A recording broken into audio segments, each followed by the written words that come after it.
new generations have a habit of evolving their own signature media. Shane Smith of Vice is working to create just that with a radical new vision for video, stretching from web to prime time. He's here for a conversation with the Hollywood Reporter's Georg Szalai. Welcome, Shane and George, but first, let's roll the video. Welcome to Vice, the world's leading youth media company.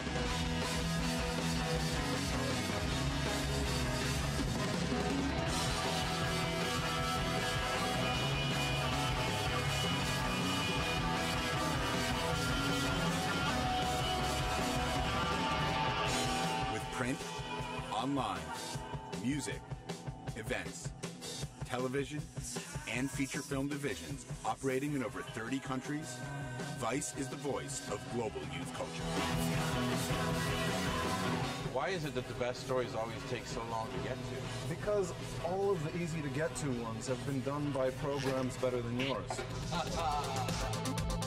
Vice.com is the hub for this global media brand, combining 18 years of Vice's influential editorial and photography and thousands of hours of original video. We're going to Checkpoint Charlie. This is one of the most dangerous places in the world.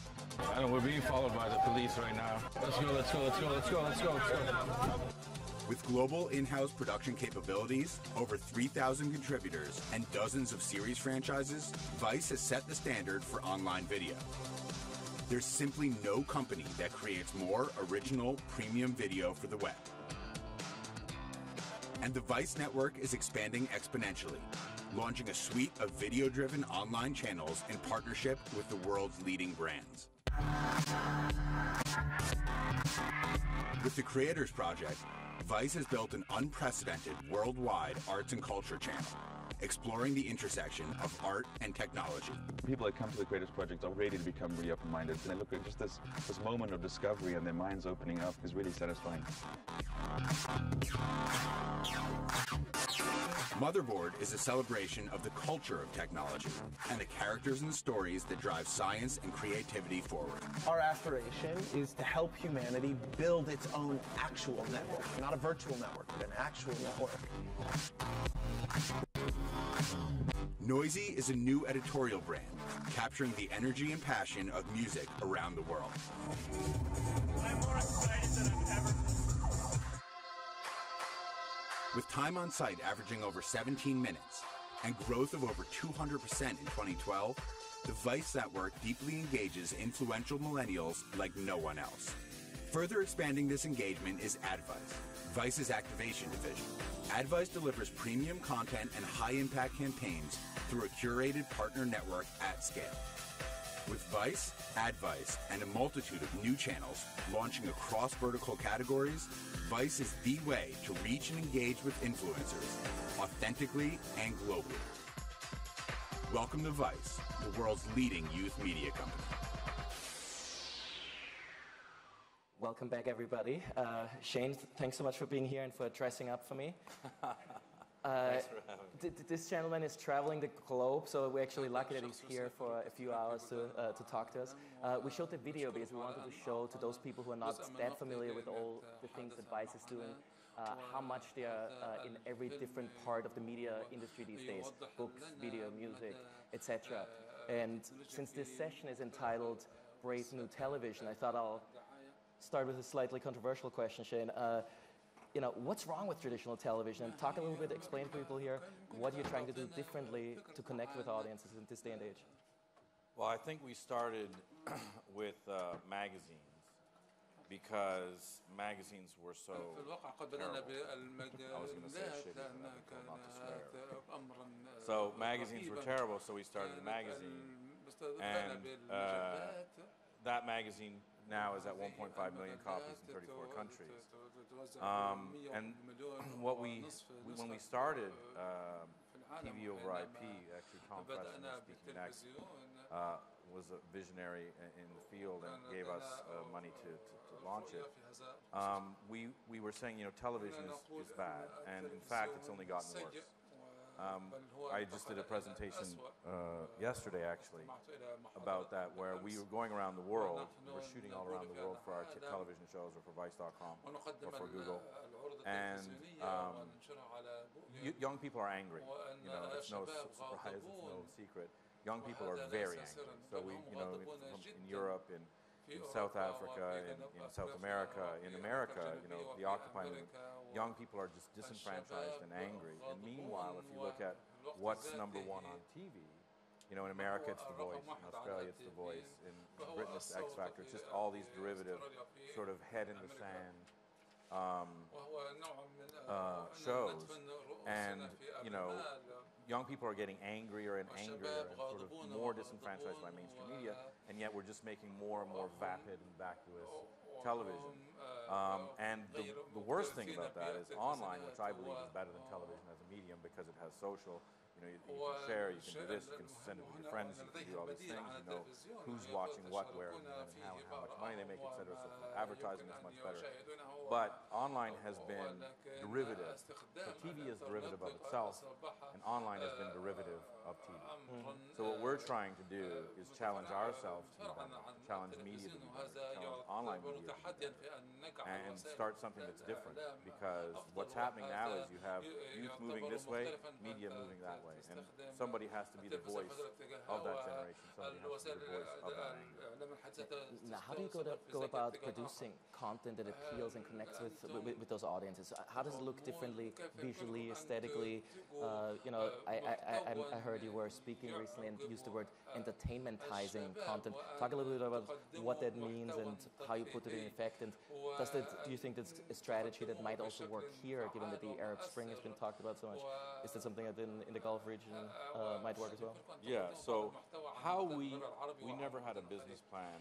We weren't a startup, we were a media company. And when we started doing video, we stumbled upon our philosophy by mistake. And what that was we were launching something called VBS, which we started with Tom and Viacom. And the first thing we did was a 14-minute video clip called Heavy Metal in Baghdad, where we followed the only heavy metal band around Baghdad. And our editor said, you know, you have a feature film here. He had done Bowling for Columbine and Fahrenheit 9/11. And so he said, you have a feature film. So we said, great, make it a feature film. It cost us $25,000 to finish it. And then it went to Toronto. It won Critics' Choice at Toronto Film Festival. It won Best Doc at the Berlin Film Festival. Went on to win a lot of awards, actually. Did very well here. We sold it to all these different countries. And we realized, you know, when we say entertainmentizing the issues, what was happening during that film was people resonated with it because they're like, I'm in a band, or my friend's in a band. But they would see, my practice space didn't get hit by a Scud missile, or I'm not going to get, my head chopped off for having long hair or head banging or any of these things. So young people really resonated with it, and they were calling that news. It wasn't really news; it was just a documentary feature. But because we were there when John McCain walked around the green zone and said, the war's over, it's great. We were in the red zone, we snuck in. And there was firefights every day. So the news came about through entertainment. So actually, it's Bono who came up with, he coined the phrase saying, we entertainmentize the issues, which is a compliment because that's how young people perceive it. And by the way, by Bono, he really means the U2 guy. He knows him. Now, I heard, Shane, that there are rumblings that you guys are looking at maybe launching some kind of global news network or so. Anything we can maybe share with the crowd here for the first time, or anything you can fill us in on? So we started a show with HBO, which is 60 Minutes for Young People. We've been shooting it. And because we've been shooting so much news, we've had a number of people come to us who want to do news for Gen Y. So news for young people, globally. So we're launching in 18 countries with a 24-hour news channel next year. No one's ever seen any of the stuff that we're doing, but we wanted to bring something today and show you what we're going to do. I hope it works. Let's try to roll. Can we roll this backstage? You have to cue that.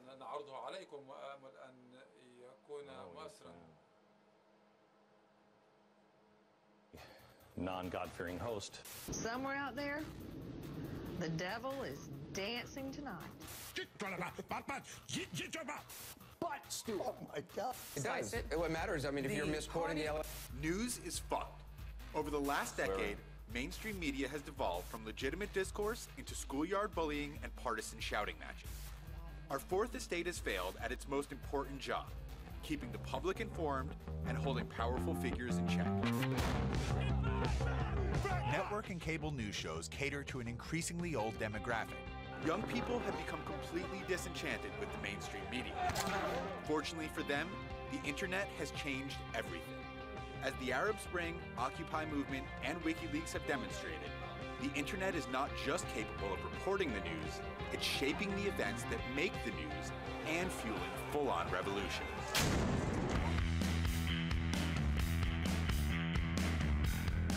This is what all fear stems from.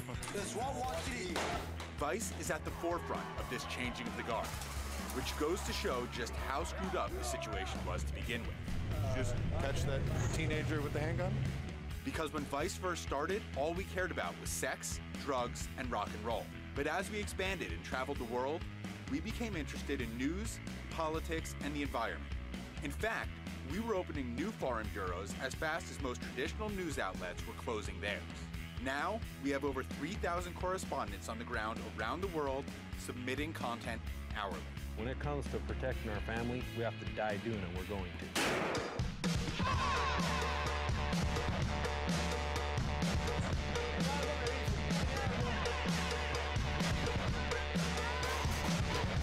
America's not at war. America's at the mall.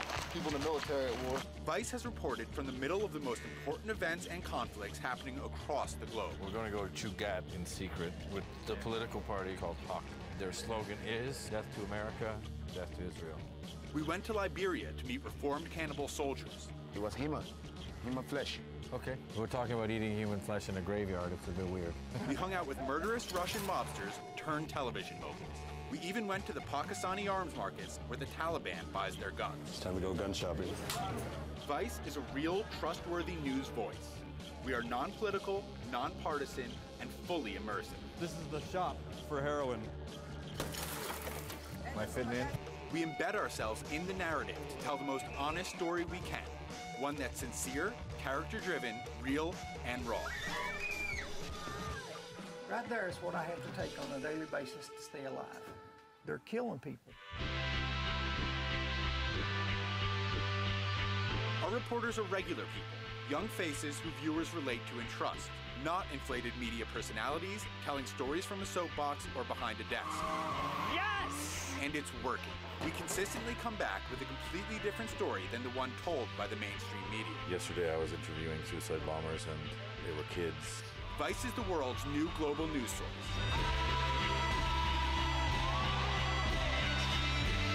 We win, never surrender. We win or we die. Welcome to the future of news. That's a pretty bold statement. You can clap, yeah. Yeah. It's a pretty bold statement, future of news.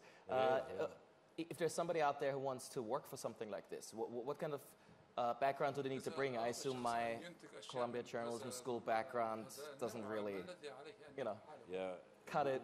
We wouldn't hire you for that reason. Okay. No, I mean, we have what we call immersionism is our way of doing journalism, which is we immerse ourselves in the story. News, mainstream news is a lot like kindergarten soccer or kindergarten football, where the ball goes over here and everybody goes over here, the ball goes over here. Everyone follows the same story, and it's sort of like 28 people died in Fallujah today, good night, and what we want to do is say, why are they dying, what's happening, so we immerse ourselves in the story, we go, we live there, and we press report. We're non-political, we don't try to shoehorn stories in, we're non-partisan, we just press record and we say, look, let the story tell itself. It really comes from documentary filmmaking, where you don't know what the story is until you go there. So we go on the ground, we immerse ourselves in the culture. We have 34 offices around the world, 3,000 contributors. So it's also not an American, or British or German. It's a global news voice. So people from the region can go in there and immerse themselves. People from outside the region can immerse themselves too, to give different viewpoints. And it's young people. It's young people who are running it. It's young people who are finding the stories. It's young people who are shooting it, who are cutting it, and distributing it. I want to open this up to questions in a second, but let me just ask somebody who's living here, is an investor, somebody who's a content producer here. What can somebody from the region here do to work with you anything. What are you looking for? What do you need? And what can they benefit from working with you? Any way that you guys can have a beneficial relationship for both sides? Well, I mean, again, we're in 34 countries, so we have deals in all of those countries with content providers. We have terrestrial television in 23 countries, online in over 80 countries. So, look, what we're looking for are people that want to change the status quo. I mean, there is a changing of the guard in media.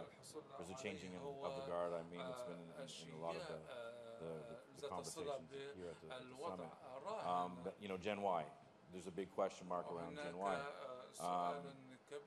What I say is these kids have been marketed to, since they were young children. Cartoons are made to sell cereal. And as such, they have the most sophisticated bullshit detectors on Earth in history. And the only way to sort of circumnavigate those bullshit detectors is to not bullshit. You have to be true. You have to be honest. You have to be transparent. And I think that if companies or journalists or whomever, just regular people, want to work with us, it's very simple. Be transparent, be truthful, have great stories, and we're going to put them out. We're going to put them out online. We're going to put them out through mobile, through feature films, like you said, magazines. We do it all. So we're looking to be the largest online media network in the world, and we want to do that in every country. Well, I would say let's open up to questions. I saw there's a question right here in the middle. I think we'll get you a microphone in about 2 seconds. Hi, Hi. Danny. My question is regarding the growing systemic movement that is the anonymous group. So obviously, you must know, posting videos and on your site, that this is obviously gathering a lot of momentum. Definitely there's a rebirth of the whole cyberpunk movement. Julian Assange gathering a lot of followers. So what's your take on Anonymous? Do you support it? And do you think the US government will ever be able to control and censor the flow of information as it managed to do on television? Wow. That's a hard question and a good question.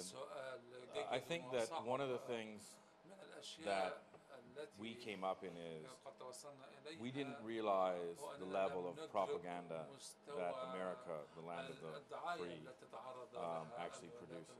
And I think that one of the reasons why young people are so disenfranchised is that, during the Gulf War, for example, or both times actually, the invasion of Iraq and Afghanistan, that when they were talking about weapons of mass destruction, or Al-Qaeda is being trained in Iraq, anybody who knew anything about anything knew that this was bullshit. And, when it came out, young people are just like, well, how can that be? And we say that in our reel. The press in America, and by the way, in a lot of the West, has failed. As at their function of being the fourth estate, of keeping these people in check. In fact, if you don't have a real fourth estate, you have no democracy. And I think that Anonymous and WikiLeaks and blogs and HuffPo and us, and there's been there's been so many sort of grassroots reactions because, everyone says young people don't care about news anymore. That's not true. In our research, young people care more about news than anything else.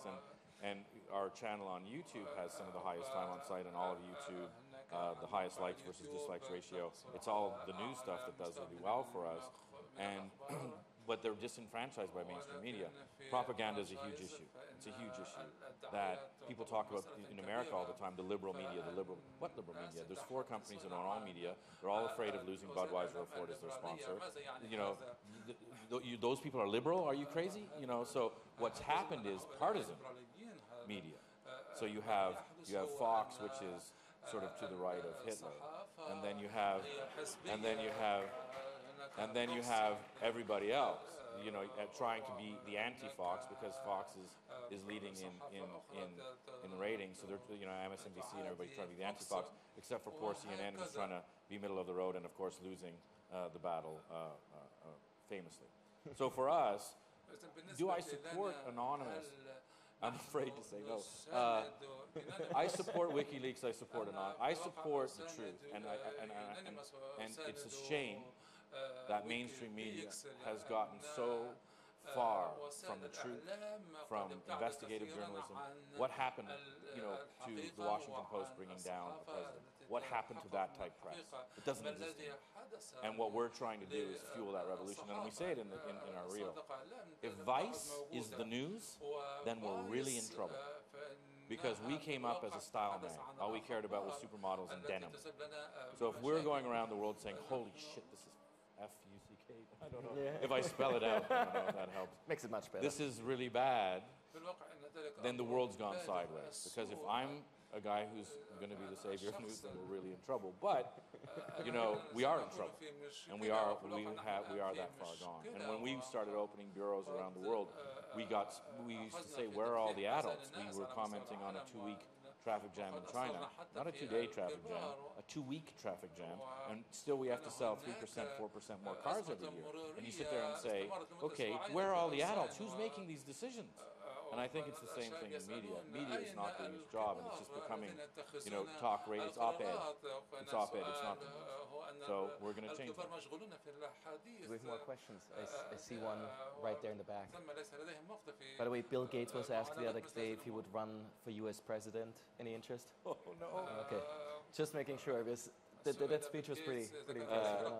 No, they look at your past when you run for president. I always say that anyone who's that squeaky clean, and I always say, if I was ever running for president, I'd say, yes, I'm human. Mitt Romney's a robot. If no one's ever been in trouble or had a naked picture or smoked a joint or whatever, I don't want that person running. I don't want that person representing me. Okay, let's go to the question back there. Okay, so I have to agree with you with your comments on mainstream media. I think they've failed in a number of cases, and one that came out of mainstream media. What I do want to know, from your opinion, is news has to be engaging, has to be professionally produced, correct? So what is your take on Vice News and picking news stories that are engaging and have to be professionally produced? Yeah, that's a great question. I think, when we first realized what we were going to do, we did a thing called Vice Guide to Travel, and it was sort of, so first of all, our creative director is Spike Jones, so he brought that up from the beginning, and I don't know if anyone knows Spike Jones, one of the greatest commercials directors, greatest video director, very successful with television, and obviously one of the sort of best directors of our time. So we started getting young kids right out of technical college to be our shooters and cutters, and then Spike would have this sort of training program to get them away from what they had learned in school, because we want to get away from TV. We want to get away from commercials cutting that fast, quick crack, A. B, we realized that we had to own our in-house, so our post in-house, our editing in-house. So actually, we have over 250 edit suites. By the end of next year, it'll be 500 edit suites globally, where we just own our own voice. We can control it. It's cheaper, and it's much faster, and we can control the voice a lot better. But you're right about professionalism. I think it's actually the first time where the camera quality, we just got a new batch in, and the camera quality now of the small HDXs or whatever are so good that it's the same as the old big cameras used to be. And so our shooters can shoot on small cameras that aren't so obtrusive, so we don't have to go in with lighting rigs and everything else. They've all been shot in sort of the verite, all been trained in the sort of verite, using existing light, all that stuff, and owning our post has really changed everything for us. Everybody shops out their post, which is where they die, because it becomes more expensive. Everyone just cuts in a derivative style.